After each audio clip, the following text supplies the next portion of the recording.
It was just another Friday night. Had a few drinks after work, nothing crazy. I ordered an Uber to take me home like I've done 100 times before. But when my driver arrived, there was something off about him. His eyes seemed empty, his smile unsettlingly wide. If I had known then what awaited me, I would have run for my life instead of getting into that car. The evening air was crisp, the kind that hinted at the onset of fall.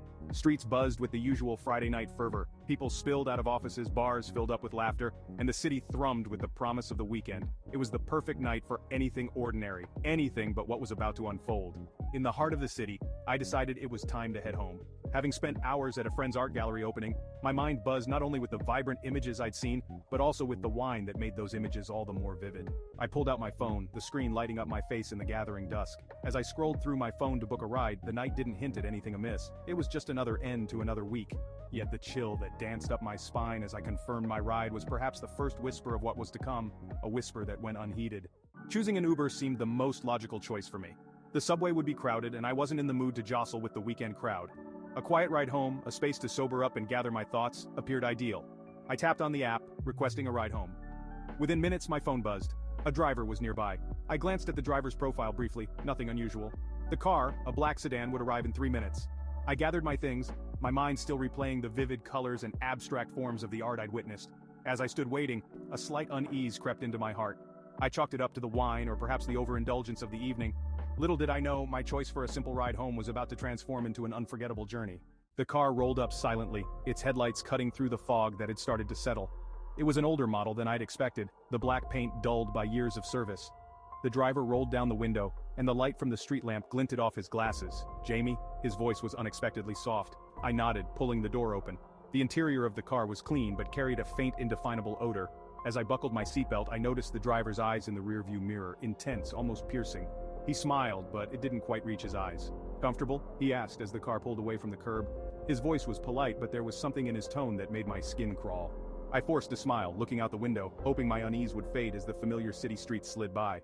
The ride started smoothly enough, with the city's vibrant nightlife flashing by. I tried to focus on the blur of neon lights and the occasional laughter spilling from bars. Yet, the silence in the car felt heavy, loaded with an unspoken tension that I couldn't quite understand. The driver hadn't said much after our initial exchange. He seemed focused, his eyes flickering between the road and the rearview mirror, where my reflection occasionally caught his gaze. I pulled out my phone, pretending to be absorbed in messages, but my attention was on the driver's odd mannerisms. As we left the more populated areas, the streets became quieter, and the driver took a turn that I didn't recognize. "Is this a shortcut?" I asked, trying to keep my voice steady. The driver nodded without looking at me, his focus fixed on the road ahead. My discomfort grew as the familiar cityscape faded into darker, less traveled roads. The further we drove, the more remote the surroundings became. Streetlights were few and far between, and the dense fog made the edges of the road blur into the night. My heart started to race. This wasn't the way to my apartment, not by any route I knew. I checked my phone, but frustratingly, it showed no service. The driver hadn't spoken in minutes, the only sound the steady hum of the engine and the occasional sweep of the wipers pushing away the gathering mist. My mind raced with thoughts of escape, but the speeding car and unfamiliar location paralyzed me. "Where are we going?" My voice cracked, betraying my growing panic. The driver finally spoke, his voice calm, unsettlingly so. "A better route, less traffic." His words did little to soothe me. If anything, they heightened my alarm.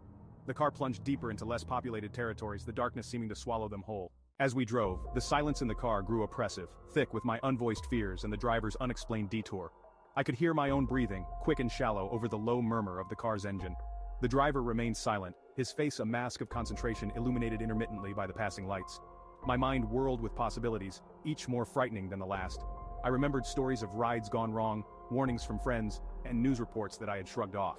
Now, each memory was vivid, feeding my growing terror. I mustered the courage to speak again, my voice a whisper barely louder than the sound of the tires on the road.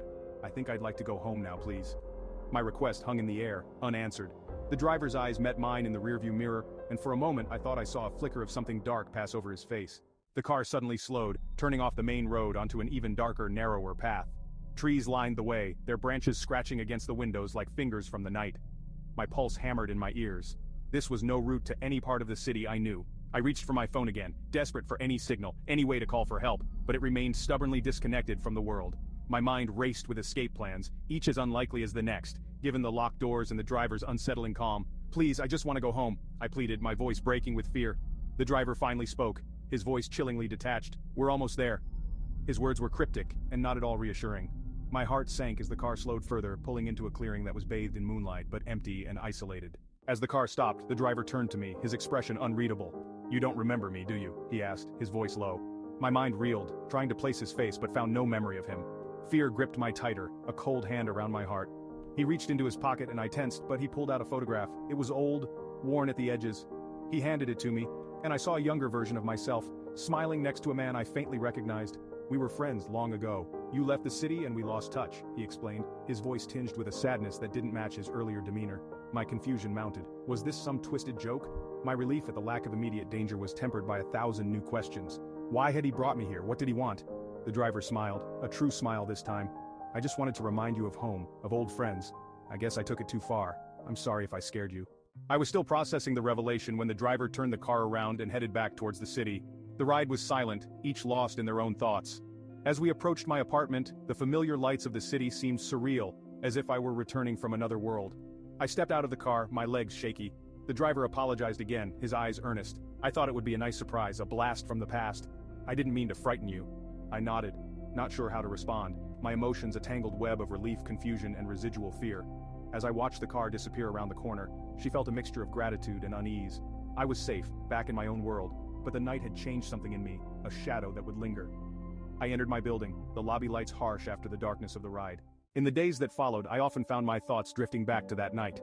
The fear, the relief, and the bizarre twist of fate that had brought an old friend back into my life in such a strange way. I was more cautious now, more aware of the unexpected turns life could take. I eventually reached out to the driver, my old friend, hoping to understand more about that night. We met for coffee and he explained his actions, driven by nostalgia and an impulsive desire to reconnect. I listened, the last pieces of the puzzle falling into place. As life returned to normal, I realized that the ride from hell had given me something unexpected, a renewed appreciation for the safe and familiar, and a reminder of how quickly things could change. It was a lesson I wouldn't soon forget, a story that would always send a shiver down my spine when retold.